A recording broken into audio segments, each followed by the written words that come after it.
Good afternoon, good evening, good morning, wherever you are in this wonderful world of ours. Thank you for spending some time with us today. My name is Chris Heuer, and we're here with Remotely Global's Fireside Chat. Well, it's a little more than that because what LeFever is going to be talking about is something that's near and dear to my heart, which is the actual path for how you can best live and give your gift to the world by understanding what it is you really want and building a business that is right-sized for your lifestyle. Now, that maybe not the simplest explanation, but it really resonates with me. For those of you who don't know, LeFever is the co-founder of Common Craft and author of Art of Explanation. Since 2007, Common Craft has won numerous awards, created explanations for the world's most respected brands, and produced explainer videos that have earned more than 50 million views. Lee's second book, Big Enough, which is what we're going to be talking about today, focuses on a saner, healthier approach to entrepreneurship. Welcome to the show, Lee. Thank you for joining us. It's great to be here, Chris. Thanks for having me. Well, I was really excited to see that this book was coming out now, and timing as we're coming out now with Remotely. So thank you for being one of our first guests and helping us build the overall community. But Yeah. the Go ahead. reason why I'm really excited is because your message is one I think more people need to hear. Too many people are out there thinking that they need to build the next unicorn if they're going to go into business, and instead of understanding that they can operate a business at a scale that fits into their life better. And so that is essentially the path that you've taken over the years. It is. It is. The book was written last year and was supposed to come out in May, but the pandemic hit and we weren't really sure how to do the timing. And I really worried that the society would change in a way that made the book less relevant by this fall, by now. But actually, I think it's become more relevant. I think a lot of people, due to the pandemic and being quarantined and things like that, are rethinking where their lives are headed and kind of where their happiness and quality of life really comes from. And maybe seeing that, a big pile of money is not necessarily it, that maybe there's other things that matter to them. So I hope the book is a resource for them to get ideas and inspiration for thinking differently about what success means to them. Awesome. Well, let's go ahead and get a little walkthrough of your story and of the book and of some of the lessons you learned, and then come back and get a chance to talk to you more about it with some questions. Okay, great. So I'm going ahead and share my screen, and then you should see a presentation come up here pretty quickly. Okay, are you guys seeing my screen? You're all good. Thank you very much. Okay, great. Thanks for that introduction, Chris. So yeah, my name is LeFever, and my new book is Big Enough, as you see here on the screen. And I really want to focus on a couple of big questions that I think Chris has outlined at the beginning here. And one is, what does the good life mean to you? And the second is, how can a business support your version of that good life? And I think like Chris said, we've always had this assumption that the good life comes from founding a business, getting really big, selling it, retiring, and then you can live the good life. And I think that order is a little bit out of place. And we'll talk about why. And I'll do this by telling our story of founding Common Craft and kind of coming to understand what mattered to us, and then transitioning the business to support that.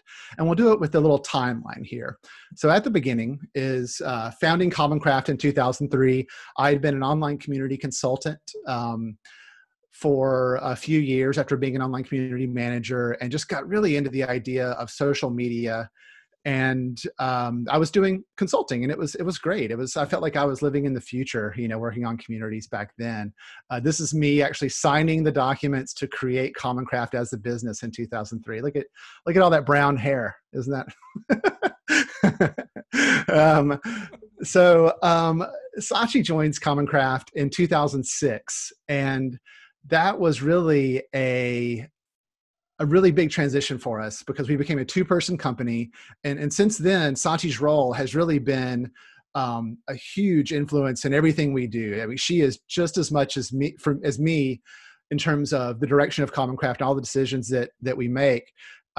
She prefers to stay behind the scenes. I would love for her to join us in these situations, but she very much prefers not to be in the limelight. So at the time, there was a lot of confusion, I think, was what really marked 2006 in people who were outside of tech. because suddenly the world was really changing very quickly online as social media became more and more of a bigger force. So YouTube was growing at an incredible rate. That was founded in 2005. Resources like Twitter were new on the scene, and a lot of people were confused and asking like, what are these things and how can I use them? And why would anybody care about them?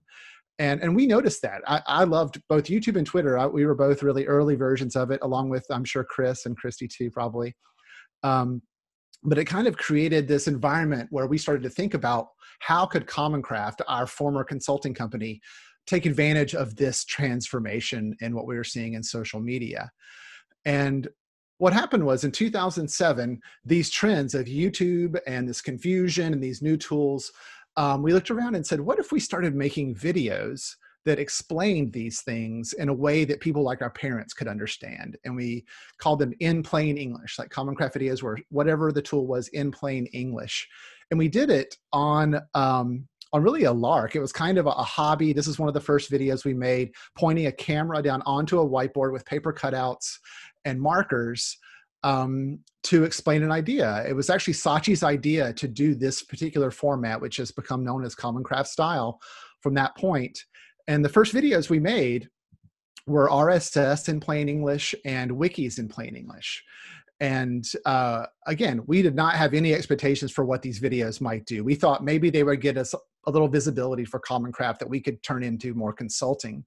But from the moment that first video, that was in April of 2007, the moment that hit the web, it was a viral hit. It was, I often say, the 2007 version of viral. And the same thing with wikis in plain English. And those videos are now known as the original explainer videos of the YouTube era. And we became known as video producers and explainers literally overnight, despite having no experience in either video production or education. And it was a very exciting time and also a big whirlwind. These original videos, like wikis and RSS, were something that we call our original videos. They were our intellectual property. Nobody paid us to create them. And they're used by educators. And they are really what we are passionate about. We still today want more than anything to educate versus sell.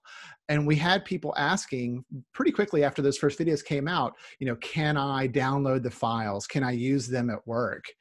And early on, it didn't seem like that much of an opportunity. But as things moved on, we started to see these questions. Can I download the file? Can I use it as work? And work actually be pivotal parts of how we could think about the company. And in the first year after those first videos hit, from 2007 to 2008, was really dominated by our business being run with custom videos. So businesses came to us and said, hey, can you make a video that explains my product? And that was awesome because prior to that, we got a lot of views and a lot of comments, but not many dollars. You couldn't earn advertising dollars from YouTube at the time.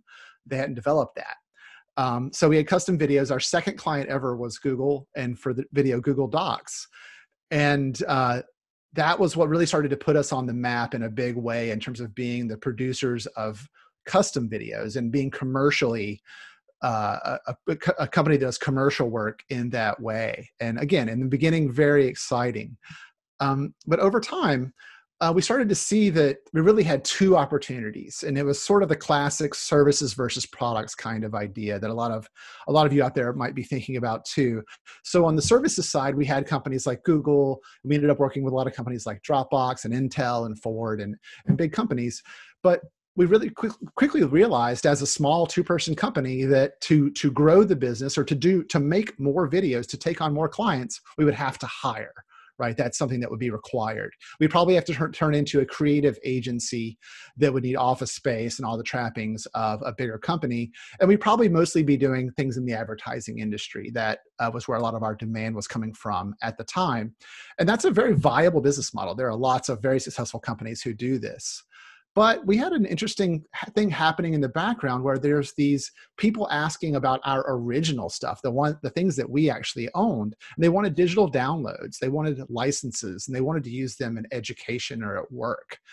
And we took a step back in 2008 and really took a look at all these opportunities to have a bigger, growing company that would probably earn us a lot more money and honestly give us a lot more respect as entrepreneurs.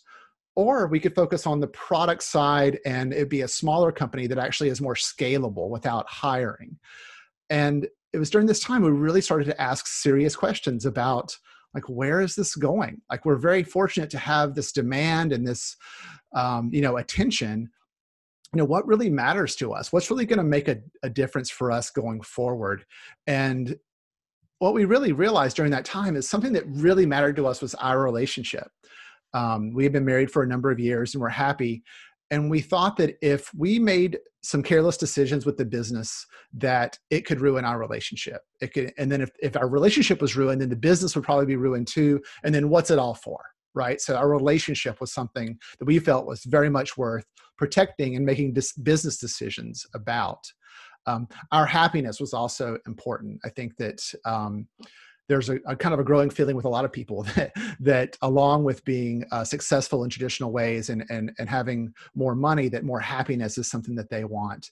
And quality of life goes right along with that. I think that a happier, healthier quality of life is of growing importance for us, and I think a lot of people out there. So we looked at that and said, well, what business models are going to work for this? How can we do this? How can our business do these things? So in 2008, we instituted a system of constraints that were promises we made to each other about Common Craft and what Common Craft could become. And these constraints are still in place today. So this was, 12 years ago that we came up with these. One was no employees. We said we would never have employees. No matter what opportunities came our way, we would not do it. And we would always work from home.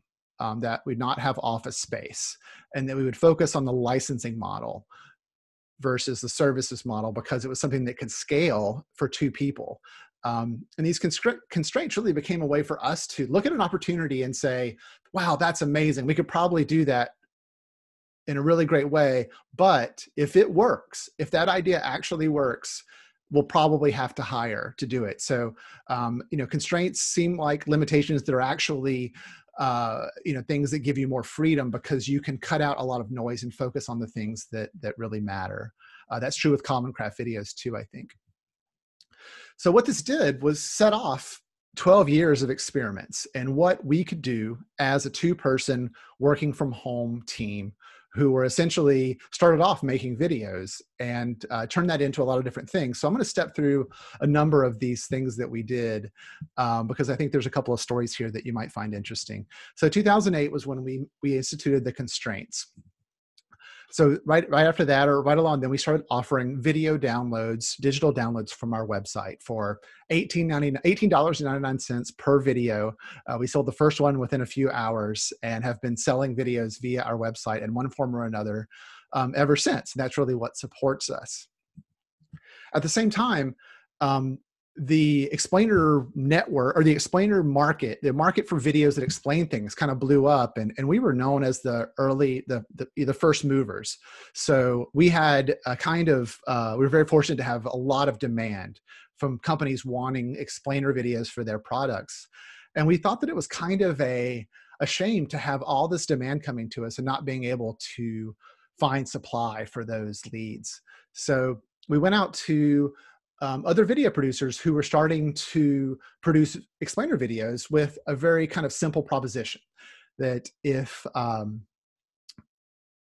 you're interested in working with us, then we can put a listing on our website on this new page called the Explainer Network that is essentially a marketplace for producers. You pay us a monthly fee and you'll have a listing there. And then when demand comes to us for explainer videos, we'll point it to the marketplace. And you'll be there and you can service that demand. And that idea, worked for many years, and it was our own little marketplace, kind of like Fiverr or Upwork are right now, but much smaller. We at the most had 9 members of that marketplace, but that was a way for us to kind of stay in the center of the industry and still be a leader, but still be able to manage a service or a product that was lightweight and it didn't require hiring. not long after that, we realized that if every video we made, we were creating new digital visuals that were all in Common Craft style. And we had people asking like, hey, I love your style. Can I use it in my presentation? So it was a really hard decision for us at the time because we wanted to help people make their videos, but because they're in Common Craft style, it would look like our videos. There might be some confusion there. And we decided that we would actually not be concerned about that and actually help people make Common Craft style videos, even though there was a risk of confusion about what a real Common Craft video is. We just saw the market moving in that direction and wanted to make sure that we were moving with the market. And I think that it's these decisions that I think highlight the value of being small and agile and being able to pay attention to the market and make decisions quickly that don't require board approval, right? Just two people making decisions. And I think that's sort of the beauty of being small, is be able to react these ways. That also came along with writing The Art of Explanation. I consider books products. They're developed in a similar way. They're made once and sold multiple times. And that became a part of our model. Was along with publishing videos, we also started to publish books. A little bit along with the book release, we started turning Common Craft into a subscription service. So people become members of Common Craft. And that was the first time that we started experimenting with renewing revenue on a yearly basis. And that's still what we do now. We offer videos and our cutouts, our digital visuals, through a subscription service. And then another kind of thing that changed the market along the way was these tools like what was formerly known as Go Animate. It's now called Vyond, which is a way to make videos like ours using the web browser. So it democratizes the ability for people to make videos that are often explainer videos. So I went out to what was Go Animate at the time with a proposition that says, hey, people want to make Common Craft style videos. I have thousands of digital images. What if we partner up and offer Common Craft images inside Go Animate? And that was an agreement that happened years ago, and it's still in place today. That, again, is one of those models that is very easy to manage and lightweight and produces revenue without a lot of management. And again, goes with the market, right? We're not trying to say, ignore Go Animate, they're bad news. It wasn't trying to fight against the trend. It was us choosing to go along with the trend and finding ways to make our brand a part of it. And I think that is something, again, that helps when you're small. Along with writing books and things like that speaking engagements is another thing that worked well for us. And in the last few years, we focused on online courses in terms of the Explainer Academy is our brand for that. So there's a lot of smaller stuff that happened in between, but this has been our life for the past 12 years, is trying to figure out all the different ways we could earn a living in a way that supports the life that we want to live. And the book goes through these things and how we did them. And I hope that is an inspirational part of our story, is seeing what's possible. So let's talk about what we learned, like what coming out of this. And we're still very much in it, I guess. But now that I've written the book, I guess that kind of creates a marker. So we can talk about what did we learn? And so we go back to these questions, right? Like, what does the good life mean to you? And how can a business support your version of the good life? And I think these are still really important questions, because I think the good life for a lot of people, like I said early on, was based on having the biggest pile of money possible. And I think that there is some validity to that. I don't think that is no longer true. I just think that we have choices. We have things that we can think about a little bit differently. So I want to just talk about what I believe about how the world of business and lifestyle is changing. I think it's time to redefine some notions of things like success and the good life and what it means to be a respectable entrepreneur or be respected in business. Maybe it's not just making as much money as you can, but actually being satisfied and being happy with having a life that you love. That's kind of it in a big way. So how do you look at that? Like, how do you measure success? I think it's from the biggest pile of money to the healthiest quality of life. I think a healthy quality of life is a sign of success and achievement that deserves more respect. I think it's from, never-ending meetings and obligations to control of your life and time. Like being in control is something that I think deserves respect. And from keeping up with the Joneses to living your values. Like values is something that's all through the book, and something I really believe is that people have a tendency to outsource their values to society at large or what's on TV or in the news, and get caught up in the idea that their values are what they see there versus what's actually happening in their heart and in their head about what they really value. So speaking of value, one of the ideas, one of the ways I like talking about this is that in the world of business, there's a very well-known adage that businesses exist to maximize shareholder value. And Jack Welch was famous for saying that. And that means like high stock prices, high valuations, these sorts of things. And that's really true for big public companies. There are shareholders, and the leaders of the company do have a duty to maximize value for these shareholders. But when it comes to a two-person company, you think, I don't have to think about shareholder value. There aren't really shareholders. It's just me and my wife, or me and my partner. And I think that there's actually a way to think about this where there's this kind of realization that, you are the shareholders. Like you're the only shareholders. And you don't have, like for us, and this may not be everybody, we don't have a board. We don't have investors.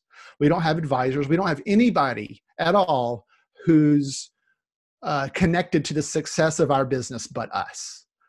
And that means that we're the only shareholders, and that we get to decide what value matters.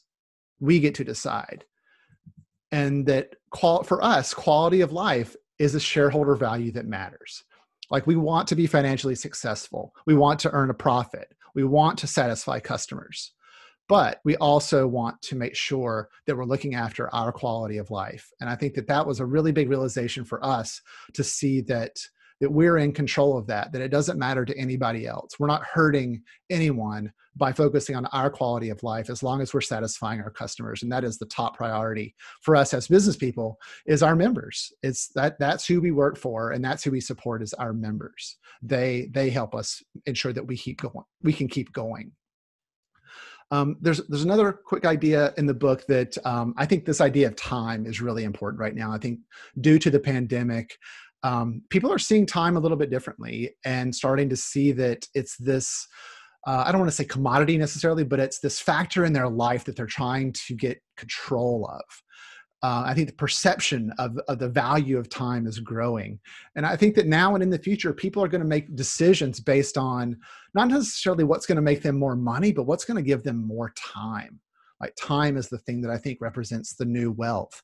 And the problem is it can't be piled up. You can't pile up time in a bank somewhere and then spend it when you want to. It just like slips through your fingers every day. And the only way to do it is you have to design it into your life. You have to make it a priority and be able to make decisions that optimize for time versus other things. And again, this is one of those ideas that I think that is one of the big ones from the book, is the value of time and the value of getting control of it. Because if you can control time, that's what leads to this feeling of freedom and a feeling of independence, is this control of time. And it's not easy. It's not easy to do. So that's really some of the big ideas from the book. Hopefully an introduction to our story and some of what I believe. Big Enough is at bigenough.life is where you can find all the purchase options. It's on Amazon and everywhere else. My website with all my writing and everything else is LeFever.com. Company is commoncraft.com. And thanks to having very little competition for my name on social media, I'm at LeFever pretty much everywhere. And with that, I will turn it over to Chris.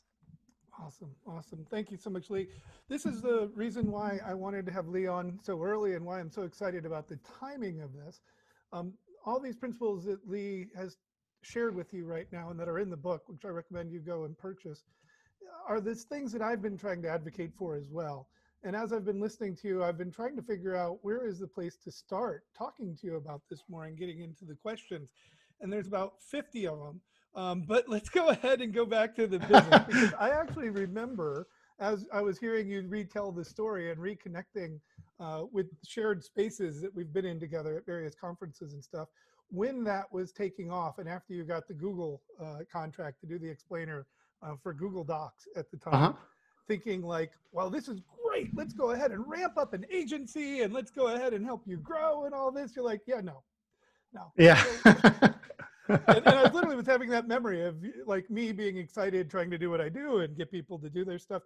But did you have a sense so clearly at that time, or has it crystallized into this sort of narrative that you've developed over time? I mean, how clear was it to you that this was the path for you when you started it? Did you have Um, certainty? Yeah, I don't think, well, not for me. I think that I give credit to my wife, Sachi, for being the one who first started to really push this idea and to focus on our happiness. Sachi has a number of titles within the company that are sort of jokes. This one's not a joke, but she's our sort of chief happiness officer. She's one of the ones that advocates for what's going to make us happy. We also call her the chief party pooper because she's also the realist who is always squashing my ideas.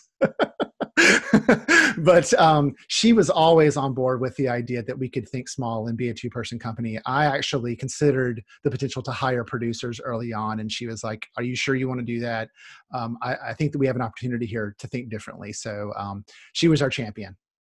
Yeah, because the one thing that it occurs to me, particularly as I look back at that time and everything else that was going on, is how much courage it takes to be able to like give up that sort of growth or that sort of opportunity, to see success and go, you know, I want to be able to have this success on my own terms.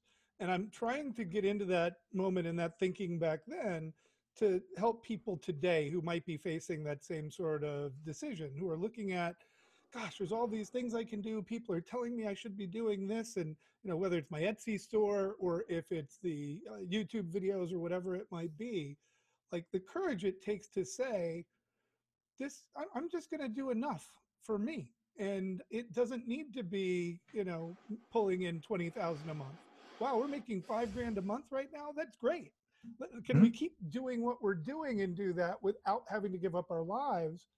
And I'm just trying to figure out what, you know, what do we really say to those people trying to make those decisions when they're looking at the opportunity of, you know, multiples of income versus Mhm. the satisfaction and joy that you get by living life on your own terms. Yeah, sure. Well, I want to say to start off that there's nothing wrong with people who are aiming big, and for the entrepreneurs out there who are driven in that way. I think business um, it does come down a lot of times to values, and some people value the value that feeling of shooting for the stars in business, and I respect that. There's nothing wrong with that. I think the problem happens when people assume that that is the only way.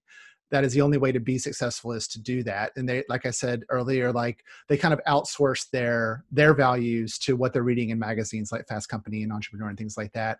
And I was there were times in my life where I felt the same way.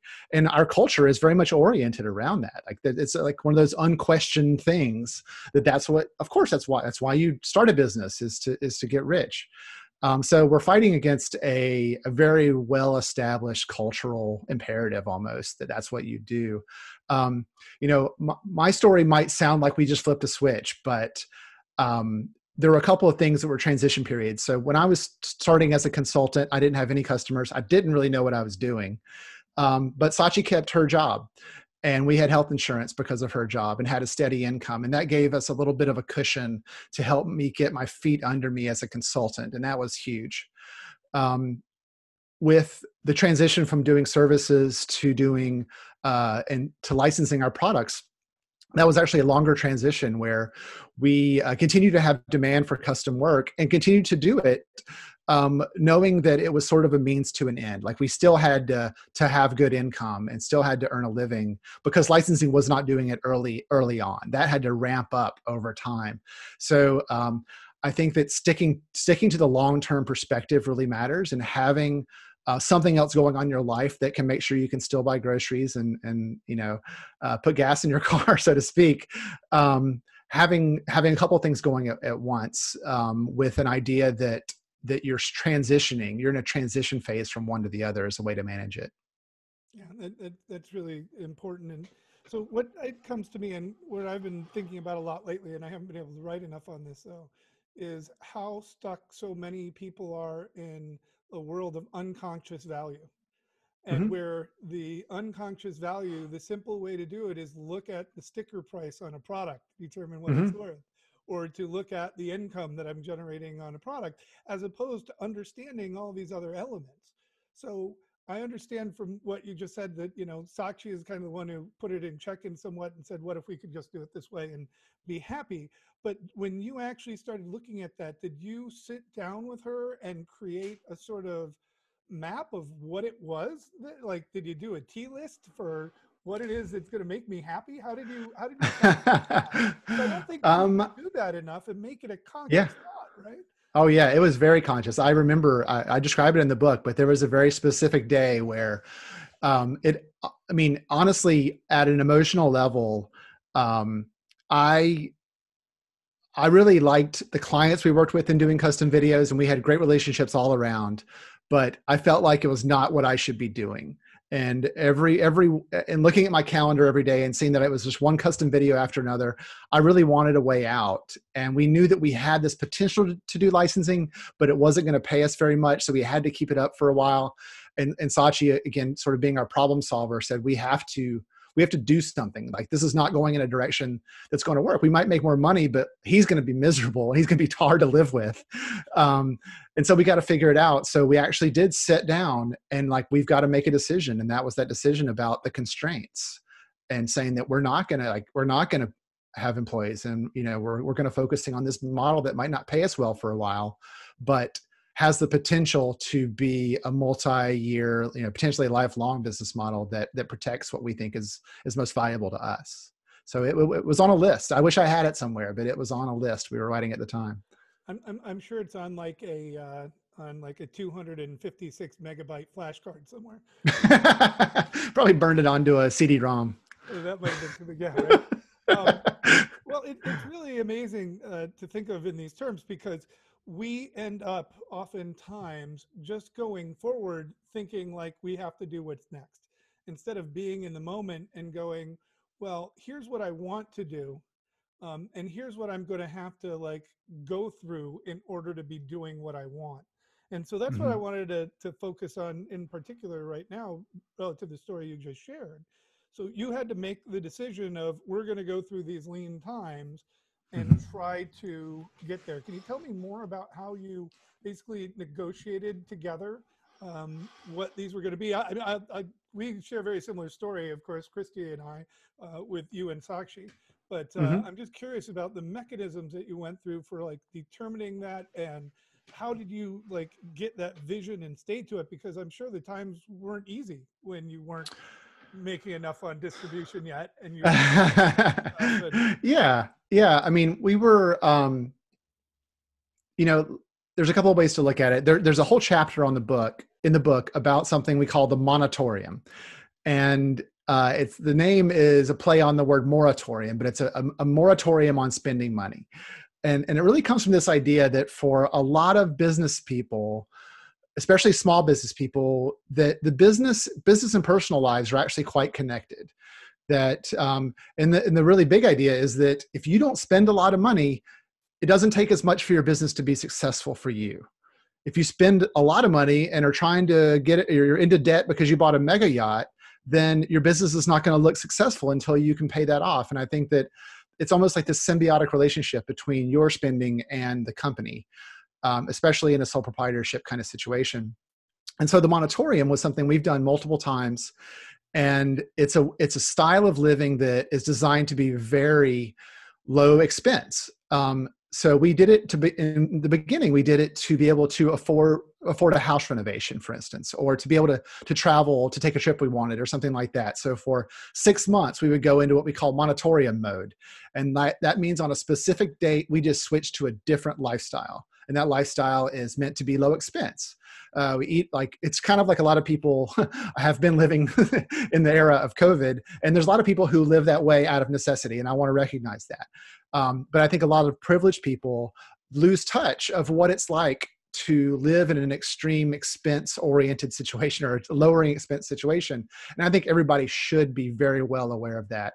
And so the Monitorium for us became almost a training program for us to go into that mode. And it became a game for us that allowed us to kind of work together on a goal to spend less money and celebrate those months where we were able to, and then hopefully at the end be able to afford something that we wanted.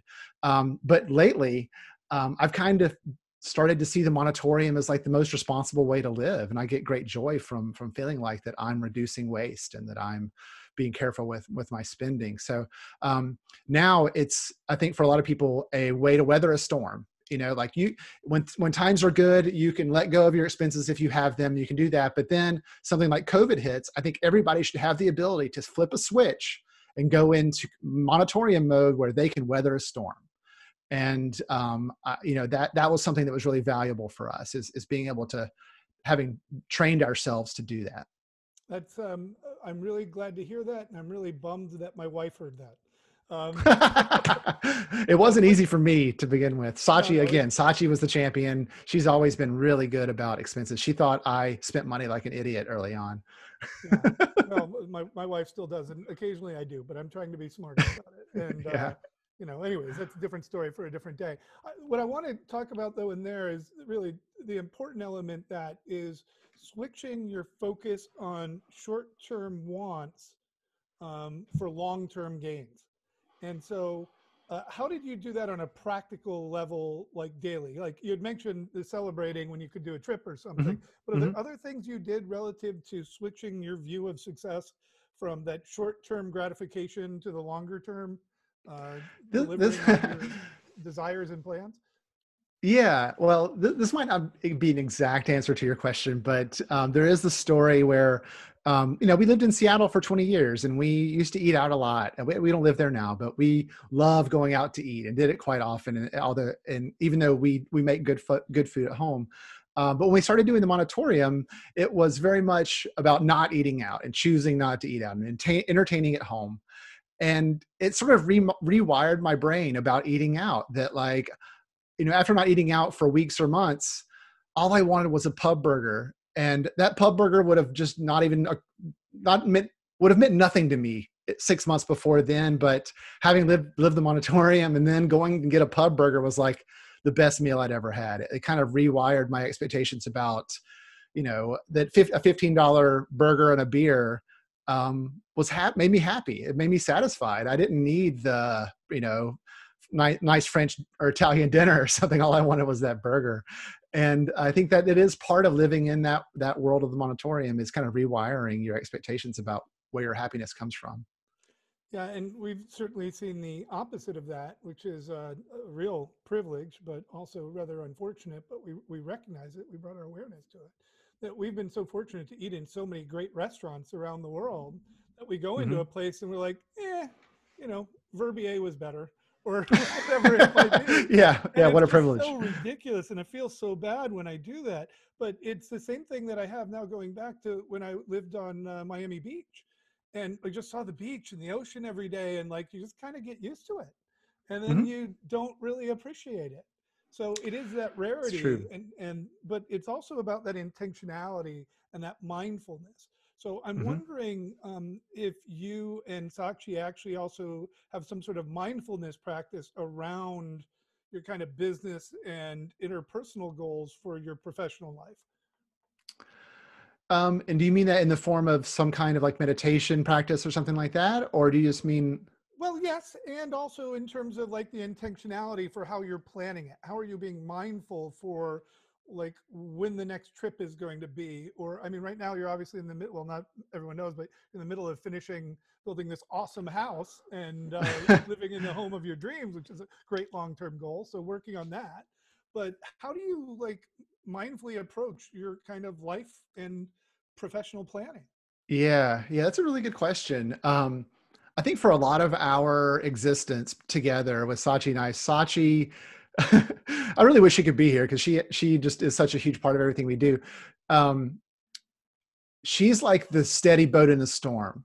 I'm the one who gets anxious about how the business is doing and whether or not it's working or not. That's the kind of thing for me, is like every day I'm thinking like, okay, am I getting signals that it's working or not? And she's the one who has the longer term perspective, who is like, stop checking the data, stop looking at the numbers. Your job is to think about the next thing. My job is to keep things running. And she's the mindful one that is always kind of reminding me that we're doing what we set out to do, that things are working the way we wanted. Every month is not going to be a good month. There's going to be good months and bad months, but overall, it's working. And as long as I feel like it's working, that our decisions are actually leading to what we expect, then I think we both feel good about it. On a personal level, I've come to see over many, many experiences and many, many, experiments, that most of what I try doesn't work. Like I fail all the time. Like it's like not very, very few things exceed my expectations. Most of them are disappointments. And that doesn't mean that there was crickets. It just means that maybe I have too high expectations. But it also means that just getting used to the idea that it's difficult and that you're going to spend a lot of time that you're going to look back on and be like, well, that was a waste. It didn't do what I wanted. But that is part of playing the game. That is part of it. You can't do it all. And it's all not going to work. It's going to be a string of failures.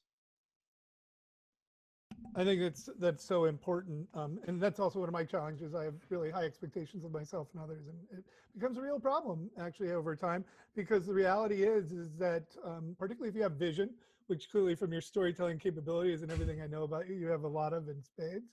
But Appreciate what that. we don't have, and what you hit upon in your book and in what we've talked about today, is we don't have time. Time is, to me, the most scarce, precious resource we have. And it's actually going to be one of the key areas we focus on in being remote ready, is actually creating boundaries for our time, particularly as we move more into the sort of live work style that you have, that we talk about as life work integration, where life comes first, which is why I also Mm-hmm. like the fact that you start with health, like having good health, then Mm-hmm. living with purpose, and then moving into having control of your time, right? Mm-hmm. So what Mm-hmm. are some of the things that you've done to have better control of your time in terms of separating the personal and the professional, and kind of maintaining these sorts of boundaries that have enabled you to find this success?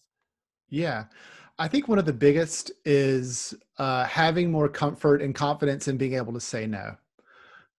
Whether it's professional or personal, no is something that is very hard, because you're sometimes disappointing people. Like you're having to tell people like, I don't have time, or I don't have interest, or I just can't do it. And I think when people get into trouble is when they don't think about the potential to say no and to find ways to do it in a respectable way. When we had a lot of demand for custom videos, we said no quite a bit. And it bothered me because I didn't want to disappoint people. I hated that feeling, but it was in our best interest. And people were very gracious about it. They understand. They just want to know. What they don't want is waffling. They just want to know, can you or can't you? And I think that among our group of friends, for instance, they know that that's our culture. They know what are our priorities, and it's no surprise to them. They don't take it personally if we say, no, we're not doing that tonight. And it continues to be hard. It continues to be something that I struggle with. But being able to say no is one of the most powerful things you can do. I agree, and I'm still not good at it. And also now I was flashing back to when we were asking you to help us do a video for Social Media Club, and you said no, and we're still friends. So, so Yeah. that's true. Yeah. That's true. Yeah, no, it is. There's nothing worse than like not knowing. That's actually the bit. The Yeah. uncertainty component is the thing that erodes trust and creates problems. So it's better to be able to say no up front and Hmm. explain, look, I just can't right now. I'm too busy. I've got these other things. Come back and Yep. let's talk in a month. Or in our case, come back when you actually have money so you can pay us, because that's a really important thing. Yeah, for sure. That's where we've switched from the social media era to now. It's like everyone deserves to get paid. So we really try to like embrace that and make that kind of continue. Yeah. Um, and it's an important part about it. And actually, and I do want to kind of, just for my last question, I think we have a couple of questions over here that Christy may tee up in a minute. But I wanted to talk to you about that income thing, and in particular, passive income, because I think that the way that it's looked at is often misunderstood. There is an element of the cash register can ring at night, while you're sleeping, and that's how passive income is typically pitched. But you have to do things to create passive income, and your story is kind of a perfect example for it. I was just wondering, I have a broad question because I don't know your relationship with it too well, but what is your approach to the passive income? And in the book, I didn't particularly see to pull this out, unfortunately. How do you recommend others get to a point of creating passive income? Sure. I think that a lot of what you hear about passive income in terms of online businesses um, aren't actually businesses that produce value or solve problems. It's often things like affiliate marketing, let's say, or in businesses that are, I don't know how to say it, but let me just talk about Flywheel my businesses, perspective mainly. What's that? flywheel businesses. Yeah. Yeah, 5 billion. Yeah, definitely. And again, nothing wrong with that. I'm not denigrating that. But No. what we discovered was that our videos actually solved problems and had value to people. And having value and solving a problem, I think, is really a powerful thing when it comes to passive income. That's one part of it. There's also a quote that was in the book but got edited out. It's such a simple quote. I can't remember the guy's name, but he started 5 Hour Energy, and he said that if you want residual income, you have to own something. And in his case, he bought the formula for 5 Hour Energy and owned that patent for 5 Hour Energy. I believe it was a patent. And I think that is something that's one of these really basic business ideas that intellectual property matters. And that's how a lot of the biggest, most scalable companies happen, is through actually owning something. And so for Common Craft, what's really happening is our business is copyright. We have a right to make copies of the videos we create, and that means we can make them once and sell them multiple times. And what happens in a lot of services is that even though I might work with a company and create a video that I own in terms of copyright law because I created it, that's the default. I give that copyright to the client, which should happen. But it means that I don't build any store of intellectual property. My job, that is not my job. My job is not about intellectual property. It's about a service. And so this orientation that you can build your own intellectual property and collect it and own it and manage it and maybe find ways to monetize it by it solving a problem or it being something that people can use. That's very much our story. Our story doesn't necessarily replicate that easily. It was a very particular set of circumstances, but I think there's real power in owning your intellectual property and seeing it as a resource that can be put to work. That's a really fantastic and pointed answer. And that gets into some of the ways that I hope we're able to work together over the year and maybe years ahead through what we're doing here with Remotely, is so many people have a unique perspective to share. And it starts with that kind of solution. And that's why courseware and all this other stuff is growing right now, with so Mm-hmm. many Yeah. individual creators building it. Not just Yep. the funny videos that rack up millions of views, but Sure. things that help people figure out a problem or realize a need or want or Mm-hmm. change their lifestyle, as we're trying to do through Mm-hmm. conversations like this, right? Um, Yep. and then, but to think about it in terms of how we own it and that it is a piece of property is a really important shift in our mind. And it still comes down to the fact that that tees up the opportunity to perhaps help people adapt those solutions to their particular problems, that Mm-hmm. then helps you to improve the intellectual property, which it Mm-hmm. lets you then go help more people. And Yep. so I guess that's kind of the last question. And I know you've just started talking to people about the book, although obviously you've been living this for a while. But Mm-hmm. from sharing these stories, is there anything that you've already learned back from other people who are, embracing this similar sort of mindset of being big enough? I think that I've learned that perceptions are starting to change. I think that for a lot of our history, we might talk about this kind of thinking. People will be like, yeah, whatever. You're just a little creative company. There's nothing to respect about what you're doing. And I think that from talking to people, perceptions are changing about success and about entrepreneurship. And I think I'm learning from them. You know, what stories resonate, I guess, and what kinds of things are most sort of inspirational and like things that I hear sometimes people say, and you've said things. I'm like, oh yeah, that would have been great to put in the book. But I try to always be learning one way or another. That's so important, and I think that's another trait that we're really trying to cultivate in more Yep. individuals and Yep. organizations. We did get a question that I think is really important, and it gets deeper at a little bit of what we were talking about before. Hmm. Matt Weeks asked, "How do you refresh your agreements and adjust when necessary? Do you have a Yeah. formal process or schedule, or is it more of an ad hoc? Oh shit, we've got to rethink this." Yeah. I'm not sure if Matt means like an agreements between Sachi and I, or our Yes, like terms of service. no agreements with you and LeFever. Yeah. Yeah, personally. Um, the constraints have really been ironclad for a long time.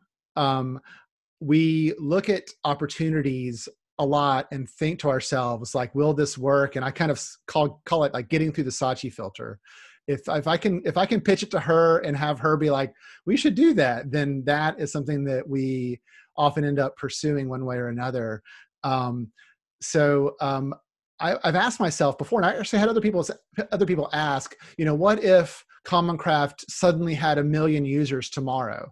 Like, what would happen? And like, great problem to have. And I don't know that I have a great answer for that, because we would have to adjust things. We would have to evolve in one way or another. And I don't know how that would necessarily work. So I think we would have to adjust then, but we've not reached a point now where we've had to adjust. I think that we serve a relatively small audience, and it's the audience that we want to serve. And there's no need for adjustment right now. We're really kind of thinking about the long term and being just as stable as we can. Yeah, and it is really about that value centered sort of position where you're living your values, Hmm. you're living on principles, and you've got alignment and agreement around those. So Yep. it's easy to just kind of roll with the world as things come your way. Hmm. But I do have one question for you here at closing, which is actually looking at the book. I believe that it's going to lead to greater success and awareness of your work, and certainly bringing back some more interest in what you're doing with Common Craft, and perhaps even end up being a recruiting element to bring more people into your marketplace. So Yeah, I hope what so. happens if, 6 months, a year from now, as you've been going around talking to more people about this and inspiring others to go ahead and live life and live work Hmm. on their own terms, that you have a couple hundred more contributors? How do you go ahead and approach that and adjust to that? Yeah. A couple of hundred would be, I think, quite easy for us to manage. Common Craft, we made a decision with Common Craft that it would be essentially like a self-service utility website. So people become members to use our videos. So they log in, download files, grab embed codes, or display the videos from the website.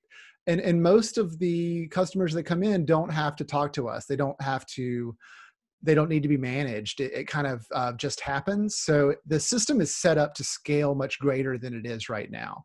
And so if what you're saying is true, and I really hope it is, then we actually, one of the lessons that I've learned in writing books, and I hope this is something that's helpful for other people, is that if you have a business that is the subject of the book, it's worth spending a lot of time making sure that your business website and what you do is working well.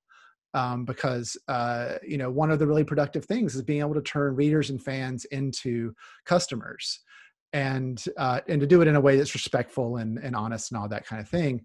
So we spent a lot of time with developers. Our page had some page load problems. We shaped up the site. We really tried to get it to a place that we felt like was where we wanted it for launching the book. And so I hope it is true. I would be happy to welcome more Common Craft members. Awesome. Well, Lee, it's been a pleasure reconnecting with you and getting a chance to read through some of these memories that Yeah. you've recorded so well, and to get a chance to talk about this topic that's really near and dear to my heart. And I hope that we're able to reach more and more people to inspire them to believe that they can live life on their own terms, to have Mhm. that sort of personal sovereignty. And may many more find a great partnership as you have with Sachi, to be able to live that life of purpose and find that success.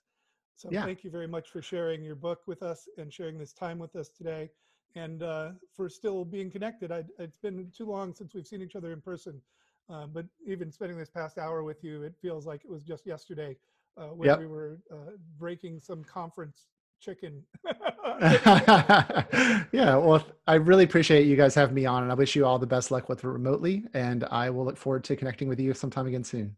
Absolutely. And Lee LeFever's book, again, is big enough. Just search the web and you'll be able to find it. He's Lee LeFever everywhere. And again, his main business is still commoncraft.com, where you can check out the explainer videos in the marketplace and so much more. And if you are into creating such things, there might be an opportunity for you to make some passive income actually with Lee and Sachi and Common Craft. So take a look at that. And thank you all very much for your time. We look forward to talking to you more again very soon.